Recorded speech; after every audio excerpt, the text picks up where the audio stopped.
రోజు తినే బ్రేక్ఫాస్ట్ హెవీగా ఉంటుందా? ఆర్ బ్రేక్ఫాస్ట్‌లో ఒక హెల్తీ ఐటెమ్ ఇంక్లూడ్ చేయాలని అనుకుంటున్నారా? అయితే ఈ రెసిపీ తప్పకుండా చూడండి. టేస్టీ అండ్ హెల్తీగా ఉండే చియా పుడ్డింగ్. తక్కువ ఇంగ్రీడియంట్స్‌తో క్విక్‌గా చేసుకోవచ్చు. మీకు ఇష్టమైన ఫ్రూట్స్‌ని టాపింగ్‌గా యాడ్ చేసుకోవచ్చు. నేను 3 టైప్స్ చేస్తున్నా: strawberry, blueberry, Apple and kiwi. దీనికి కావాల్సిన ఇంగ్రీడియంట్స్: బెల్లం, చియా సీడ్స్, పాలు.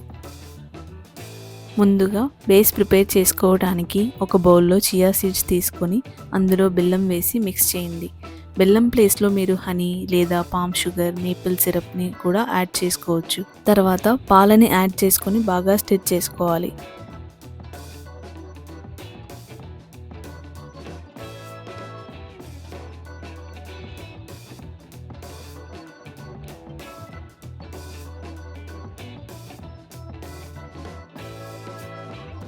ఇలా బాగా మిక్స్ చేసుకున్నాక 4 to 5 అవర్స్ లేదా ఓవర్ నైట్ అయినా ఫ్రిడ్జ్లో పెట్టుకోవాలి. దీనివల్ల చియా సీడ్స్ లిక్విడ్ని బాగా అబ్జర్వ్ చేసుకుంటాయి. ఈ మిశ్రమం 5 రోజుల వరకు నిలువ ఉంటుంది. తర్వాత పుడ్డింగ్కి జామ్ ప్రిపరేషన్ కోసం ఒక సాస్ ప్యాన్లో కట్ చేసుకున్న స్ట్రాబెర్రీస్, షుగర్ వేసి లో ఫ్లేమ్లో కాసేపు హీట్ చేయాలి.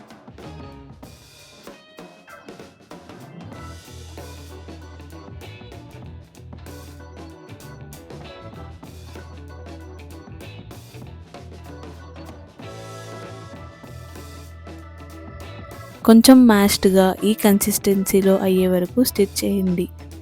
జస్ట్ 5 నుంచి 8 నిమిషాలు పడుతుంది ఈ స్ట్రాబెర్రీ జామ్ తయారవ్వడానికి. నెక్స్ట్ సేమ్ ప్రాసెస్లో బ్లూబెర్రీ జామ్ని కూడా తయారు చేయండి.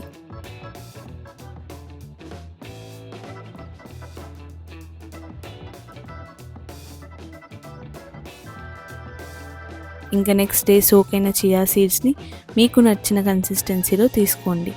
నాకు కొంచెం థిక్ అనిపించడం వల్ల నేను కొంచెం మిల్క్ యాడ్ చేసుకున్నాను. ఇంకా సర్వింగ్కి ఒక గ్లాస్లో ఆర్ బౌల్లో ఈ పుడ్డింగ్ వేసుకొని layer by layer jam and ఫ్రూట్స్ని టాప్ చేసుకోండి. చియా సీడ్ పుడ్డింగ్ ఈ మధ్యలో చాలా ఫేమస్ అవుతున్న రెసిపీ. ఎందుకంటే చియా సీడ్స్ ఒక సూపర్ ఫుడ్. యాంటీ ఆక్సిడెంట్ శాతం ఎక్కువ ఉండటం వల్ల దాన్ని సూపర్ ఫుడ్గా పరిగణిస్తారు. ఇది డెజర్ట్గా అయినా లేదా బ్రేక్ఫాస్ట్గా అయినా లేదా స్నాక్లా అయినా కూడా తీసుకోవచ్చు. చాలా ఫిల్లింగ్గా ఉంటుంది అండ్ దీనికి తోడు చాలా టేస్టీగా కూడా ఉంటుంది. జామ్ అనేది ఆప్షనలే. జస్ట్ ఫ్రూట్స్ అండ్ డ్రైనర్స్తో కూడా తినొచ్చు. జామ్ ఎందుకంటే పుడ్డింగ్కి ఫ్లేవర్ని యాడ్ చేయడం కోసం.